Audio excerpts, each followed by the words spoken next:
देखो प्रश्नावली 12.3 का हमारा तीसरा क्वेश्चन, हमारा तीसरा प्रश्न क्या कह रहा है?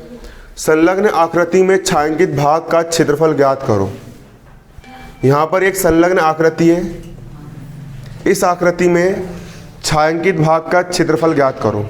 छायांकित भाग मतलब ये जो भाग दिख रहा है, ये वाला भाग, ये वाला पूरा एरिया, इस भाग का, इस एरिया का क्षेत्रफल ज्ञात करना है। इस भाग का, ये वाला भाग, ये वाला जो एरिया है, इस भाग का, इस एरिया का क्या करना है? क्षेत्रफल ज्ञात करना है। छायांकित भाग का क्षेत्रफल ज्ञात करो। यदि ABCD भुजा 14 सेंटीमीटर का वर्ग है, यदि ABCD क्या है? ABCD एक वर्ग है और इस वर्ग की भुजा कितनी है? 14 सेंटीमीटर। ये वाली भुजा भी कितनी है? 14 सेंटीमीटर। ये वाली भुजा भी कितनी है? 14 सेंटीमीटर। ये भुजा भी कितनी है? 14 सेंटीमीटर है 14 सेंटीमीटर। तथा APD और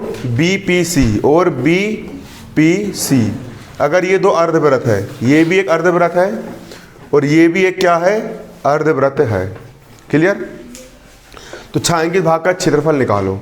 इसके लिए एक सिंपल सा तरीका यहाँ पर हमारा ये है, कुछ नहीं करेंगे हम सबसे पहले इस पूरे वर्ग के अंदर का पूरा क्षेत्रफल निकाल लेंगे और जब हमारा पूरा वर्ग का क्षेत्रफल निकल जाएगा तो इस पूरे वर्ग के क्षेत्रफल में से इस आधे वृत्त के क्षेत्रफल को माइनस कर देंगे, हटा देंगे, और इस आधे वृत्त के क्षेत्रफल को माइनस कर देंगे, यानी कि हटा देंगे।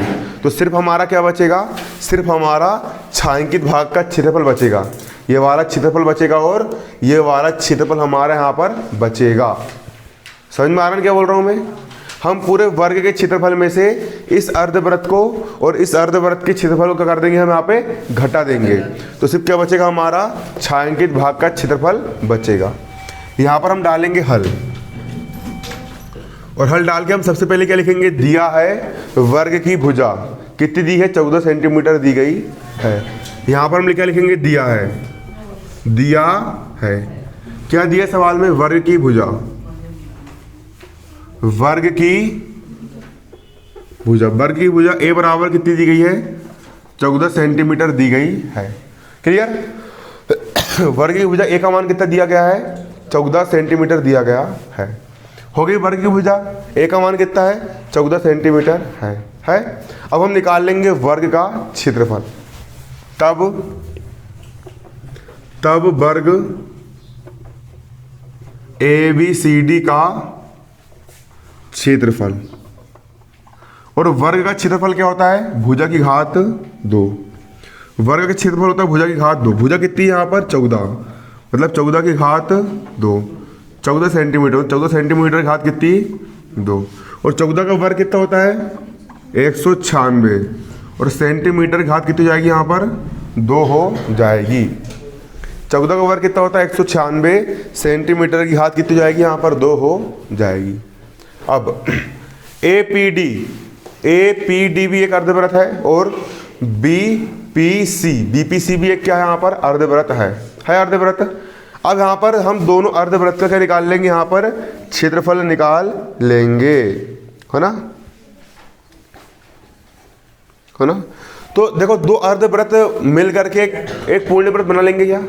देखो, अगर मैं आधा वृत्त ये वाला और आधा वृत्त अगर मैं ये वाला लूँ और दोनों वृत्त को अगर मैं जोड़ दूँ तो अर्धवृत्त और अर्धवृत्त दोनों के मिलने से क्या बन जाएगा? हमारा एक पूर्ण वृत्त बनेगा कि नहीं बनेगा?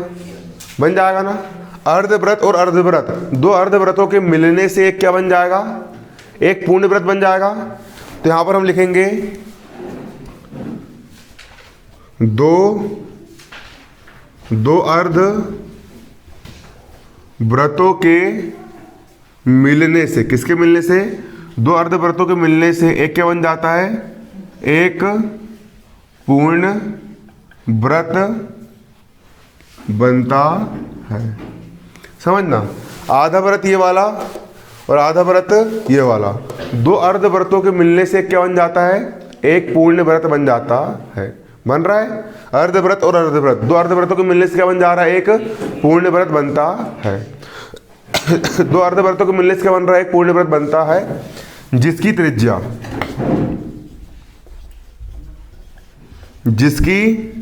त्रिज्या कितनी है? त्रिज्या मतलब यहां से लेकर के यहां तक की दूरी कितनी है? 7 सेंटीमीटर है। जिसकी त्रिज्या r बराबर कितनी है? 7 सेंटीमीटर है। तब दोनों अर्धवृत्तों का क्षेत्रफल या वृत्त का क्षेत्रफल, अब हम क्या निकाल लेंगे? दो अर्धवृत्त आधे आधे वृत्त के मिलने से एक पूरा वृत्त बनाना, तो हम क्या निकाल लेंगे? वृत्त का क्षेत्रफल। यहां पर हम लिखेंगे तब वृत्त का क्षेत्रफल। वृत्त का हम क्या निकाल लेंगे? क्षेत्रफल। और वृत्त का क्षेत्रफल क्या होता है हमारा? Pi R square. Pi R square हमारा क्या होता है? वृत्त का क्षेत्रफल। पाई का मान कितना लेंगे यहाँ पर हम? पाई का मान यहाँ पर हम लेंगे 22/7। 22/7 गुणा त्रिज्या आर का मान कितना है? त्रिज्या आर का मान कितना है? 7 है। त्रिज्या आर का मान 7 है ना? त्रिज्या आर का मान कितना रख देंगे यहाँ पर हम? 7 रख देंगे। और घात कितनी यहाँ पर? 2 है। अब 22/7 का यहाँ पर जाएगा 22/7 गुणा 7 की घात 2 मतलब कितना जाएगा? 7 गुणा 7। नीचे के 7 से ऊपर का 7 क्या जाएगा? यहाँ पर कट जाएगा। कितना बचा? 22 गुणा 7 बचा। अब 7 का मल्टीप्लाई 22 में करेंगे।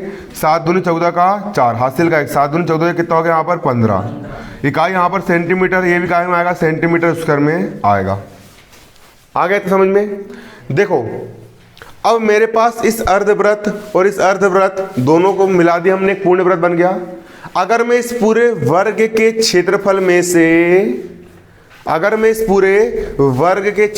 से अगर इन दोनों अर्धवृत्त के क्षेत्रफल को हटा दूंगा तो सिर्फ क्या बचेगा? छायांकित भाग का क्षेत्रफल बचेगा। ये वाला भाग बचेगा, ये वाला भाग बचेगा ना। तो पूरा वर्ग का क्षेत्रफल कितना है यहाँ पर हमारा? 196 है। 196 निकाले हमने अभी। और दोनों अर्धवृत्त का क्षेत्रफल कितना निकाले हमने? 154। घटाओ 196 में से 154 का कितना बचा? 42 बचा। तो छायांकित भाग का क्षेत्रफल हमारा कितना आएगा यहाँ पर? 42 सेंटीमीटर स्क्वायर निकल करके आएगा। बन जाएगा। यहाँ पर लिखेंगे हम तब छायांकित भाग का क्षेत्रफल। यहाँ लिखेंगे तब छायांकित भाग का क्षेत्रफल। कैसे निकालोगे छायांकित भाग का क्षेत्रफल? वर्ग का क्षेत्रफल माइनस वृत्त का क्षेत्रफल। क्या लिखोगे यहाँ पर? वर्ग का क्षेत्रफल माइनस वृत्त का क्षेत्रफल। वर्ग का क्षेत्रफल कितना है यहाँ पर हमारा? 196। 196 माइनस, और वृत्त का क्षेत्रफल कितना है? 154। घटा कितना बचा यहाँ पर? 42 सेंटीमीटर स्क्वायर। ये हो गया यहाँ पर आपका आंसर। लिख लो। अतः छायांकित भाग का क्षेत्रफल कितना होगा? 42 सेंटीमीटर स्क्वायर निकल करके आएगा।